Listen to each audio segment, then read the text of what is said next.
Por favor, vocês poderiam explicar novamente o verdadeiro significado da mulher tem vindo da costela do homem? Deus os abençoe. Nós caímos de novo no machismo, no erro de tradução, na diferenciação que os homens, os tradutores, que todos são homens, colocaram, porque a palavra costela, que no hebraico pode significar costela e pode significar a outra parte, a outra metade.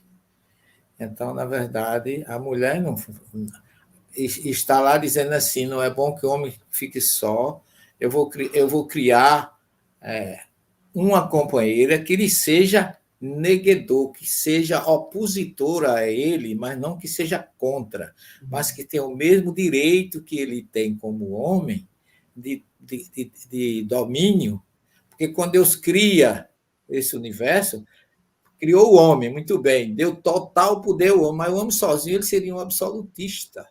Então a mulher veio no mesmo direito que ele, na mesma igualdade que ele, para que ela possa negar a opositora dele, no sentido aquela que tem o mesmo direito que ele tem de se pronunciar, de emitir ideias e de auxiliá-lo.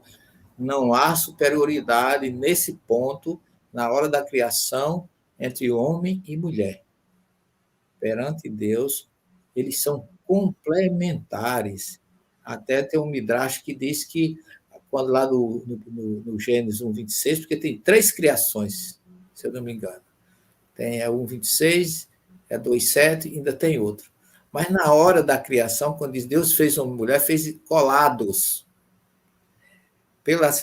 pela coluna vertebral, e que diz o Midrash que quando foi feita a separação, ficou a marca da costela pelas costas, por isso que a coluna vertebral é aquela como que tivesse sido serrada, ficou aquelas pículas ósseas da costela, mostrando que ali houve uma separação, mas em pé de igualdade.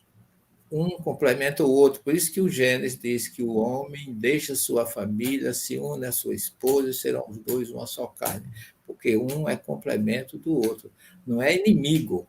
Aquela que ele é a outra metade. Mas aí os tradutores botam que foi de uma costela, criam piadas, né, curiosas, que diz que ele, quando tirou uma costela, que são pares, uma ficou mais pesada do que a outra, o homem ficou meio penso, Deus arrancou outra costela, jogou fora para não ficar um lado mais pesado do que outro, e depois de 3 dias ele disse, conversando com os seus anjos, se eu podia ter feito alguma coisa daquela costela.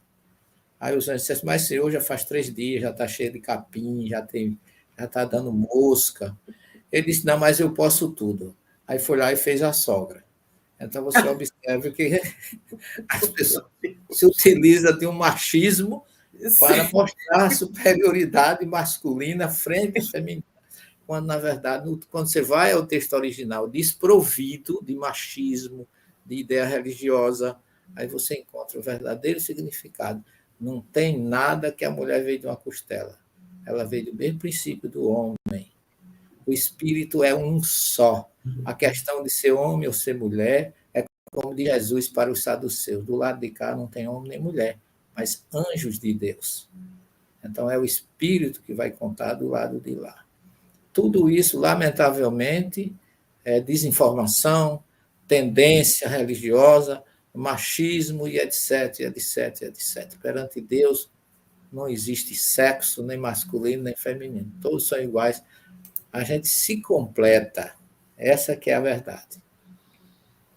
E é interessante, tem uma passagem do Talmud que diz o seguinte, que a mulher não foi feita dos pés para que ela não fosse pisada. Ela não foi feita da cabeça para que ela não fosse superior. Do lado, para que seja sempre um ser igual. Debaixo do braço, para ser protegida. Do lado do coração, para ser amada. Então, a gente encontra aqui um poema, né, trazido pelo Talmud, onde vai dizer isso.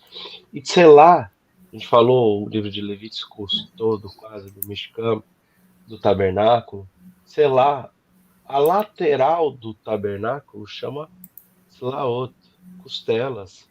Então, Selá é o lado do tabernáculo. E qual lado é esse?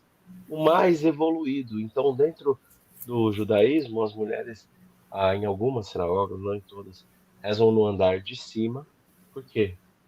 Fica aberto assim, porque elas são superiores na sua missão. A mulher geralmente é mais sensível, tem uma missão muito importante dentro da maternidade.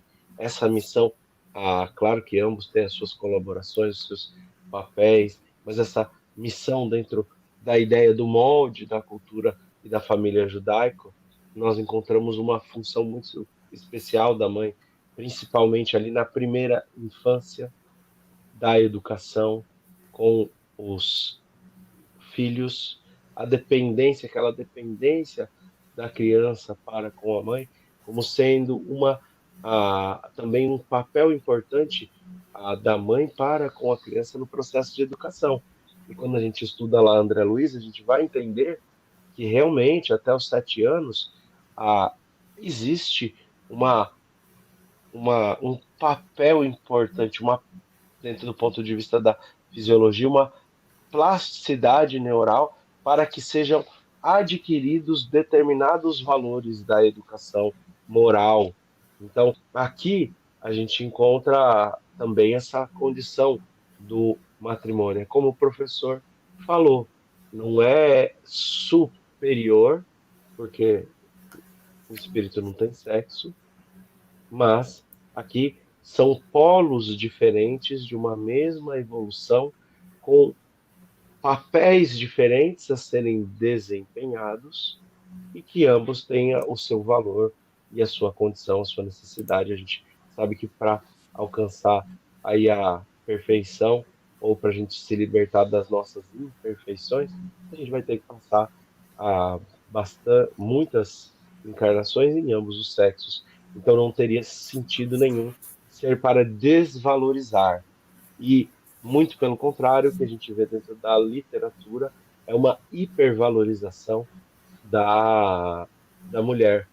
Até no Shabat, depois do Kabbalat Shabat, no 7º dia, depois de receber o Shabat, o mais importante, a noiva e o noivo, ou seja, o espírito do próprio Messias, se juntando a nós nesse ensaio, nesse simbolismo da união.